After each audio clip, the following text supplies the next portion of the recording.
मकर संक्रांति ये संपूर्ण भारत में नहीं अपितु विदेशों में भी मनाई जाती है।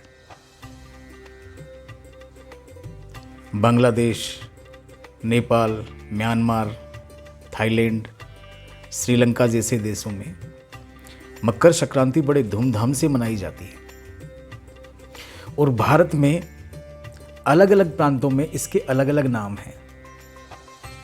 मकर संक्रांति, मकर संक्रमण, लोहड़ी, खिचड़ी, उत्तरायण, मकर संक्रमण, अलग अलग प्रांतों के इस त्योहार के अलग अलग नाम हैं। मकर संक्रांति शब्द का अर्थ क्या है? मकर एक राशि का नाम है और संक्रांति शब्द जो है संस्कृत से आया है, मतलब संक्रमण, एक स्थान से दूसरे स्थान पर गमन करना। अब यहां सूर्य भगवान जो हैं एक राशि से दूसरी राशि में हर महीने जाते हैं, लेकिन इस त्योहार पर धनु राशि से मकर राशि में भगवान सूर्य जो है प्रवेश करते हैं, इसीलिए इसको मकर संक्रांति कहा जाता है।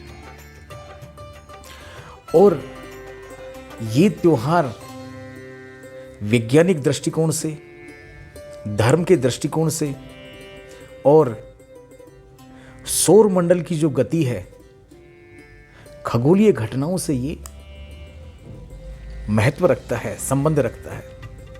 वैसे तो सनातन धर्म के जो त्योहार हैं उनका कहीं ना कहीं धार्मिक और वैज्ञानिक कारण होता है, लेकिन मकर संक्रांति एक खगोलीय घटना पर आधारित त्योहार है। इस दिन भगवान सूर्य जो है दक्षिणायन से उत्तरायण की तरफ अग्रसर होते हैं और दक्षिणायन देवताओं की रात कहा जाता है और उत्तरायण देवताओं का दिन।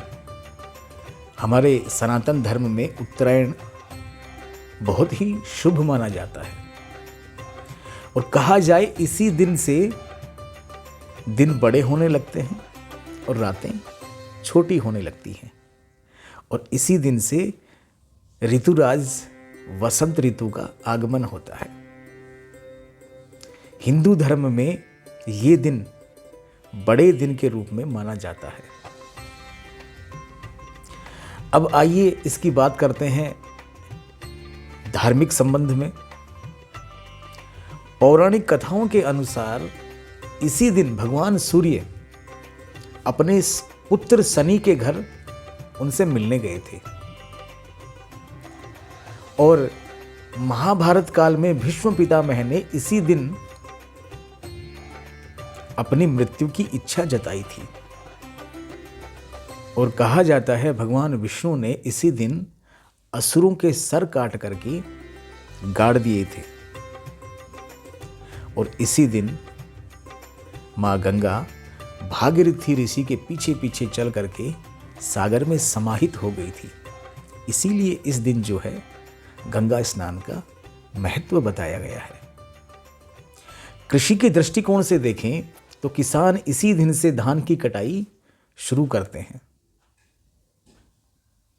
और आयुर्वेदिक दृष्टिकोण से देखें तो इस दिन, इस त्योहार पर खान पान जो होता है आयुर्वेद के हिसाब से बहुत बेहतर होता है। इस त्योहार की जो मिठाई है वो मिठाई है तिल का लड्डू और तिल और गुड़ का मिश्रण जो होता है सर्दियों के समय में अति उत्तम माना जाता है। आयुर्वेद के हिसाब से तिल के और गुड़ के बहुत फायदे हैं, तो ये त्योहार आयुर्वेदिक दृष्टि से भी बहुत महत्वपूर्ण है।